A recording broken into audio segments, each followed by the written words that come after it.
What is up, guys? Welcome back to another AFL SUPERCOACH video. Today it is Christmas because the team picker for 2026 AFL is out, and I am so keen to jump on into this. Now, I haven't actually had a look at any of this. This is literally the first time I've opened it.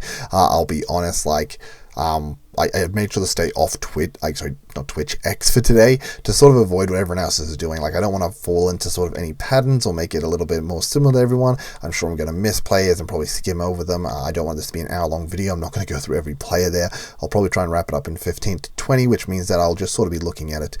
With my content throughout the preseason, let's be honest, I'm not the most active in the preseason. It is probably the most active time for viewers and the time that you can really get a lot of viewers, but we know I'm not super active myself. I'll probably do stuff with the SUPERCOACH Swordplay, and I'll do a few team updates throughout the year.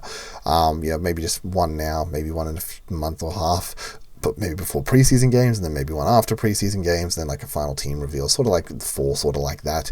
And obviously my first reaction to this today.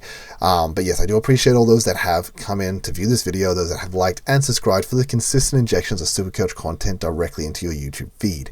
Now, jumping into this, there's obviously a few players that we just all know they're super hot and they're on my mind, and I just need to make sure I jump in and grab them. So I'm just going to go down and do that before I forget them. We're going to start off in the midfield. Hayden Young will be one of them, down at 300k. We know he's got the potential to be 500 plus k, so you would think he can potentially make you that 150k if he doesn't end up a keeper and you flip him upwards. Saying this, I don't want to get sucked into too many mid prices this year. Every year I do find myself probably sucked into too many mid prices, and I just want to try and get a bit more of a set and forget, try and get these players that they're going to be in my team from the word go. I want to bring in players that I think are going to be the top 8 scorers in their line going forward. Usually you look for the top 8 in defense, top 8 in forward line, top 10 in midfield. Obviously you leave a little bit of range. Obviously it'd be great if you get perfectly every player, but you're not going to, so we leave a little bit of range there for hopefully you can get guys that are around the mark there. So that's something I would love to try and focus on, just starting these players from the word go, rather than being like a premium down because they've got too many mid prices or something like that.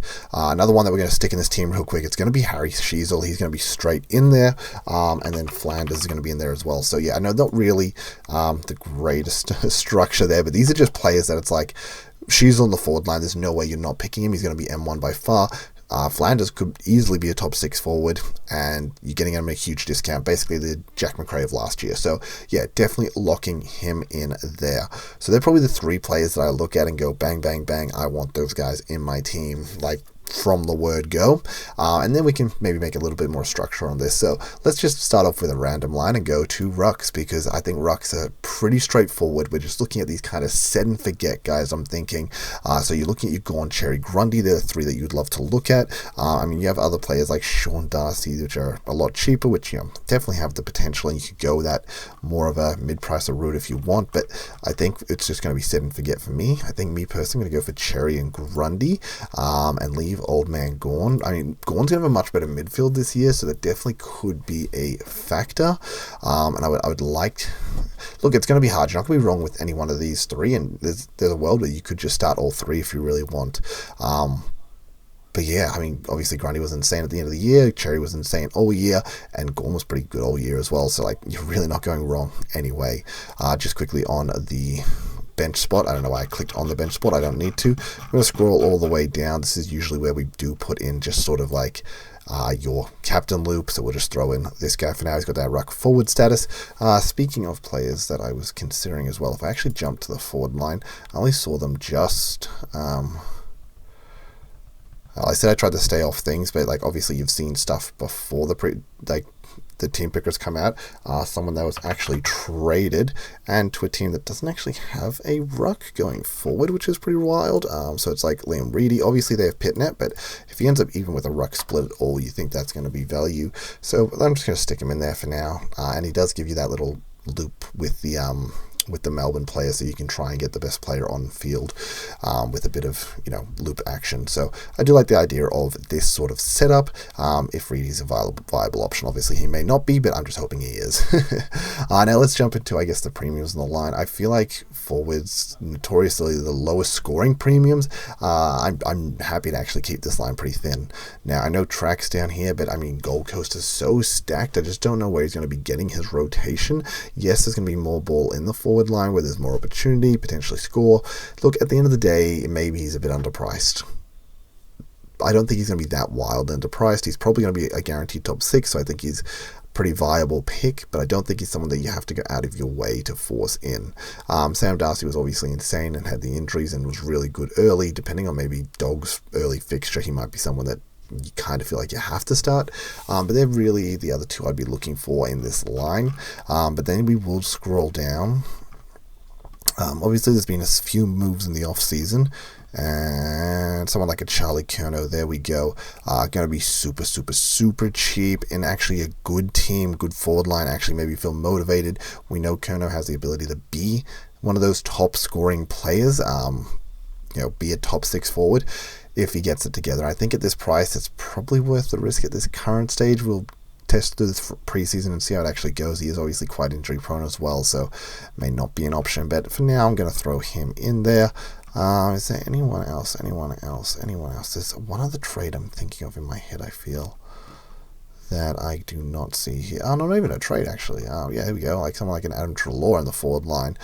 I mean, we all know how good his best is. Is he going to get the opportunity? Is he going to be injury prone? Who knows? Like, he's been injury prone for years, and then, like, not last year, but the year before that, ended up being, like, a top 10 midfielder. So, definitely one of those guys you could put in there. I think I might just put him in for now, just because of the upside. So, really, these picks, hypothetically, they have the upside because we know they can do it. We've seen them do it before.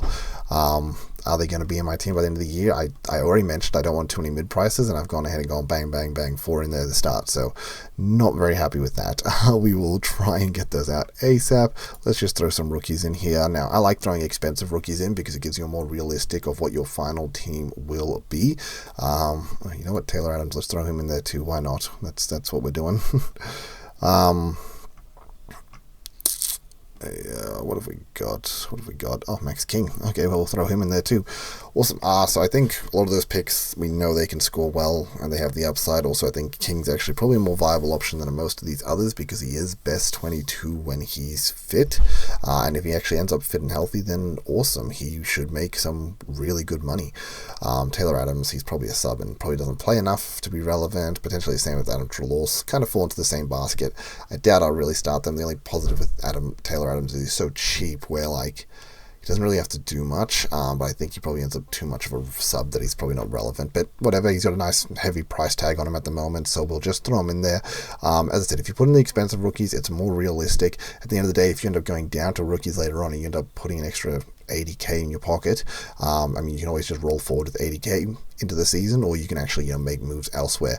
But if you put in all these cheap rookies and then you have to get in these expensive rookies, and all of a sudden you need to make up another $700,000 to move all your 99k guys to these 170, 180, 190k guys, then all of a sudden your entire team falls apart. You have to give up premium there, give up mid pricer there. It just ends up a bit of a mess. So I kind of like the idea of getting more expensive rookies in there. Let's jump to the backline now. Backline, we saw it kind of before. And Backline is actually crazy good scorers. Like, look at these. Like, these are beautiful lines. I'm going to throw Nas in there just for now because Nas is just insane. He's just so good, and I just want him in my team. When I look at the rest of these, none of these really scream anything to me. I think the one that probably screams the most to me would be Rosie. If he actually does a preseason behind the ball and gets that all underway, then I think that would actually be pretty good. So I don't mind the idea of that. I don't know if we have any really mid prices in defense. If I just quickly scroll through this, I mean, McCurch is obviously an option. I say I don't know if we have any because I haven't checked. I just simply don't know. Houston as a mid pricer. It usually takes a couple of years to get used to the pie system, but I just don't think I'd be doing that personally. It's not the same guy. Not the same guy.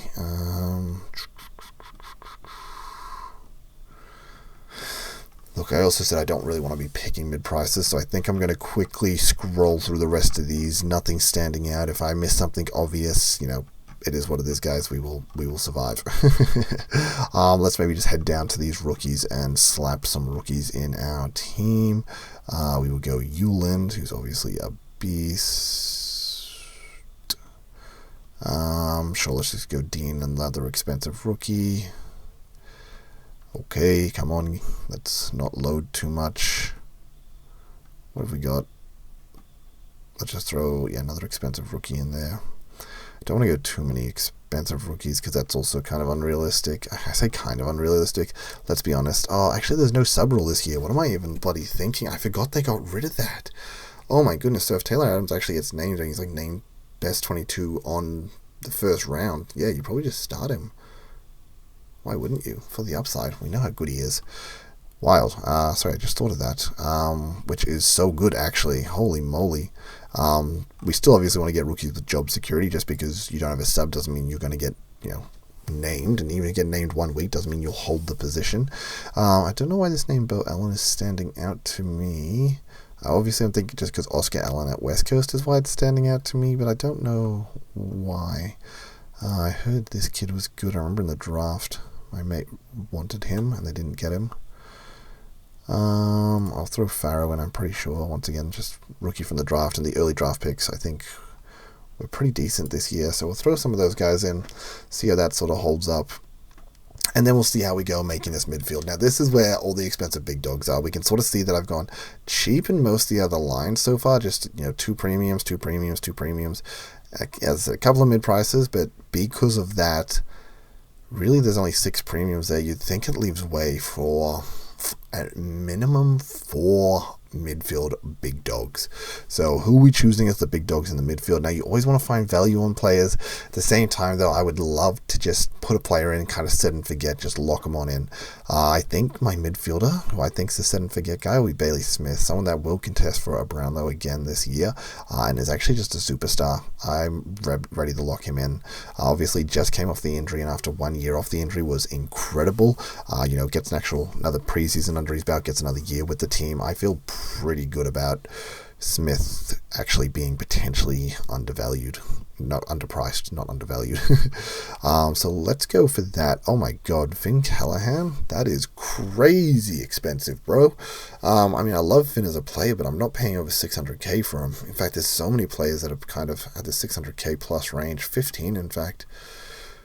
God, I look at these guys, who else would I want from that sort of category? I think Butters kind of stands out to me, but I really don't want to be paying for these top dogs because we know at some point in the time they'll get a tag or they'll have a down game and they'll lose 50k, and then you want to try and jump on them then. Now, that's always not the best time to, you're not always able to jump on them. Even if it's like the best time to jump on them, doesn't mean you can jump on them. You've got 3 other things happening. You got injuries happening, but I'm happy to, I think, maybe save some cash here. Oh my god, I just remembered looking at these GWS players. That is another player that we need to lock into our team ASAP. Yep, you all knew who I was the second I said GWS. It is Oliver. Now, probably a bit of a different take on Oliver, I think, to maybe some people, but I don't like the idea of GWS players because they always burn me. Oliver was not great last year, and he has been great for a couple of years, and we all know his mental's been kind of boomed, but look, he's at a better club now. Hopefully it's a bit of a mental refresh sort of thing, and then he'll be able to transition this into getting back to his best, and we know his best is potentially M1. It's definitely top M3 plus, if not potentially M1. Like, we know he can go for like a 130 average. So I think, once again, this is another pick where you're picking him sort of with the upside, knowing that, yeah, there's a chance that maybe we're paying a fair price for him, but there's also a chance that he is 150k underpriced, and he's going to be one of the best performing players for a bargain. So, yeah, I think we just take a risk there, put him in. Andy B, love Andy B. Sarong obviously had a bit of a down year too, so a little bit cheaper there. Ooh, here we go. Errol Goulden. Someone I really wanted last year, but didn't really get a chance to get him. And it's actually kind of crazy that he's not as discounted as I thought he was going to be. Saying that, I think he's at least 110 plus as an average, so at least 5 points underpriced, if not more. I think 115 is definitely realistic, so potentially 10 points underpriced, and I think, yeah, that's a good buy. Someone I do love as a player is actually Jai Caldwell. I thought he was really, really, really good last year. Obviously, he got injured a bunch and only ended up on 11 games played. He had a game as well where he had like 20 points scored in the whole game. And then a couple of 60s, which really kept his average down. But I think the only problem is he plays for Essendon, who are just so shit that you're like, they're not going to get much of the Supercoach pie. And we saw last year, like, when they got smashed by Doggies, he actually played a full game against Doggies, but he only got 40 points because they just got destroyed. So it's just one of these things where I kind of look at that and I just be like, oh, honestly, like, I like you and I want to pick you, but I think your team's going to be so shit that it's just, I can't. I'm sorry. Braden Freer-Ian, he kind of falls into that basket too because he plays for Essendon, obviously, but just like, yeah, he's got this. He's always been someone that can score, and with the right opportunity, you'd think he could potentially do it. I don't know if he's underpriced though. Maybe he's just a fair price, but also just playing for a shit club. Awesome. Oh, yes, this is the other boy I want in my team. And people probably once again going to disagree with this. They're all going to look at Jack Steele and be like, Vern, what are you doing? Why are you picking Jack Steele? Like, guys, look, he was in my team last year. I'm pretty sure he was in my team the year before. I just really like Jack Steele. I like him as a player, okay? He just gives good bro vibes and just like a real workhorse, kind of like that Touk Miller workhorse thing where I feel like he's hungry for it, he just wants it really bad, and unfortunately he's had so many knocks that have really prevented him, but he's moving to a club. Is it a better club? I don't know. I think he will be the main bull at this club though, the main midfielder, meaning that he can be the Jack Steele he used to be when he was a top tier player, a top tier Supercoach player, rather than this thinner, more run heavy Jack Steele that was it Ross Lyon wanted. I think that's the coach's thing, Kilda. So I mean, yeah, I'd love to see Steele sort of return to his peak. I think that'd be good. And he also gets Gorn to hit down to him. He's always had Rowan Marshall, who, no offense, he's a terrible hit ruck. He can't do hit outs. He's a great around the ground ruck, but he's not good in the ruck contest. Now he ends up with one of the best ruckmen in the game hitting down to him. I mean, I don't know how that's not just naturally bonus points. I understand he's a bit older, but he's not that old. I'm pretty sure he's like 31. So, like, he's still in that good age bracket, I think. But yeah, it is on the older side, but he's in a good enough age bracket where players can still really be elite up to like 34. I mean, Libba's still elite, and he's like 34. Boak had to hit his peak when he got to his 30s. So I kind of want to lock in Steele here and put some faith behind my boy. Anyone else that really stands out? Silly guy, can't touch you again, sorry. Oh, final one that stands out. It's Will Day. Oh, I don't know if I can pick him. Oh, I don't want to own Will Day. I don't want Will Day in my side. I think the frustrating thing with Will Day is technically he has the potential of a top 10 midfielder, and you're getting him at a steal of a price. And it's going to be one of these years where I've had him like the last 2 years, and you just know the year that you decide, you know what, I'm not picking Will Day. It's going to be the year he doesn't get injured, he plays every game, and he ends up a top 10 midfielder at a steal of a price, and just could single-handedly just lose you AFL, where Supercoach. But if you do start him at this reduced price, I think he's definitely value on his price. And let's say, like last season, 6-7 games in, he gets injured. If he's already performed at a good level for his price, maybe made 50k if we're happy, and then he's injured, it's still not the worst case scenario. I definitely think he's underpriced, so I think that's not even unrealistic. It's just, does he get injured by round 7 with a bit of a price increase, so it's not too bad of a flip where you got good bang for your buck and then you also earn cash to flip him? Or does he get injured in round 2 and it's like, well, now I just have to move him out, which sucks. Saying that, round 7 also ends a bit awkward because it's upgrade season and you don't really want to be sided with a premium that got injured. And I think that's maybe one of the biggest things too. I remember one of my best years, I really targeted guys that were not really injury prone. These guys that anyone can get injured at any time, but these guys that were more solid, were more consistent. And what it does mean is, rather than me having to sideways on weeks when others are upgrading, I managed to upgrade all year, get to a strong team, get to an expensive team, and then push all the way up to just outside the top 300. So yeah, I don't know if I want him in my team. I'm gonna put him in there for now. Do I even have the money to put him in there for now? 1.4 million. You know what, let's fill this out with rookies and we'll see what we've got left after that. So let's scroll all the way down, because I think I just have to go down to really cheap rookies. I don't care about any other mid prices. There's probably, once again, other guys that I've missed, guys that clearly stand out and I should be picking or generally giving a look at, but I just Now, with the team I've picked, I don't have room for it. And as I said, I want to be more guns and rookies based. Okay, William Dersma. I think he was like one of the top picks in the draft. Number 1 pick in the draft. Yeah, number 1 pick in the draft, I feel. I don't know how I feel about a Brisbane midfielder when you've got Levi, Will, Neil, Dunkley, McCluggage. Yeah, the kid's not going to get time. Gets parked down the forward line. Better forward line on a really good club. Is that a bad thing? If he can crack the 22, maybe. Maybe this guy ends up an option. What else have we got? I remember Tigers had double picks, actually. I remember that now. So this guy's probably legit. And I remember this. I feel like this draft was meant to be not that bad in reality. So if we can get some of these good guys... I don't like the idea of picking any Essendon players, but in a shit club he should have opportunity, and I think the kid's meant to be pretty rated. What else have we got here? Let's just throw Sid Draper in, because if there's no sub rule and he actually makes the team, he's good enough to easily smash his price. So let's go with that. We got a few more of these GWS boys there. Oh my god, Will Brodie, yeah.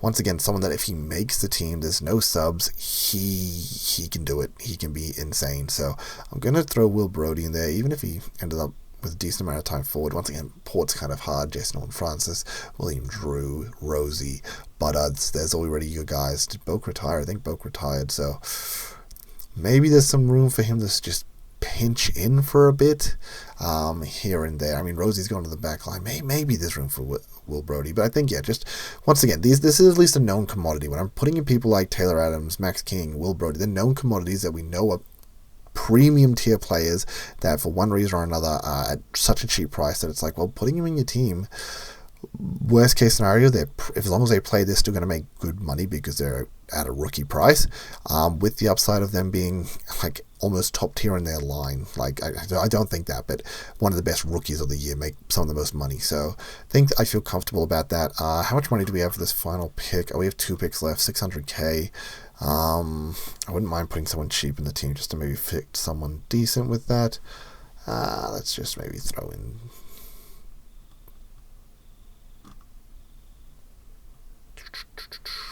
Finland McRae.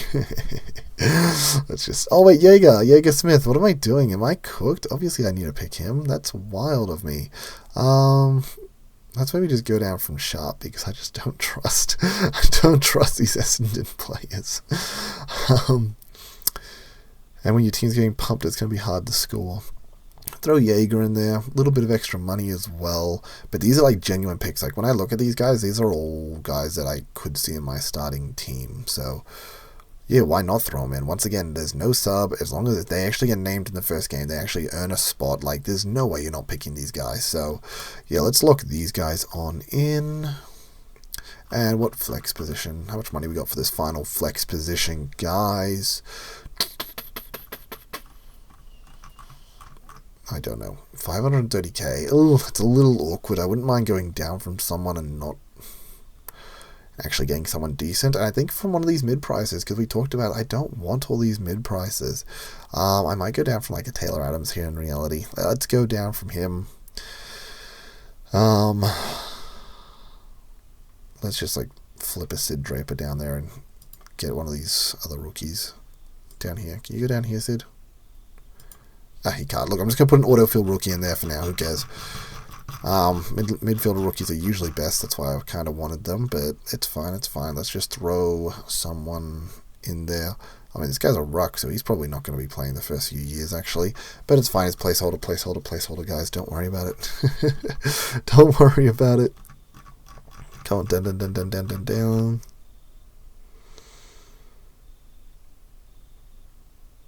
Cool. Look, close enough. Is that going to leave me with a decent amount of money? Yeah, it leaves me enough money for anyone. So let's just jump down to here. And this is where, yeah, if I wanted to find a bit more money and actually go to the Cherry Grundy Gorn trio, I could. It's not even a bad option because they're general captain shouts. Or I can go for the guy that I mentioned earlier, which is Butters. So I'm going to throw Butters in there for now because I like Butters a lot. I think that's how we'll leave the team. Obviously, as I mentioned, so much will change. Like the things that I the things that we know, the things we choose, the things we decide like now will not be valid by January. The things we do in January will not be valid by February. The things we do in February will not be valid or relevant by the start of the season. Like, they're still probably potentially relevant, but so much information changes in this game all the time that it's one of those things where there's no point in, like, in my opinion, just making mindless content. So that's why I'll probably, as I said, sort of do just maybe team updates as the year goes.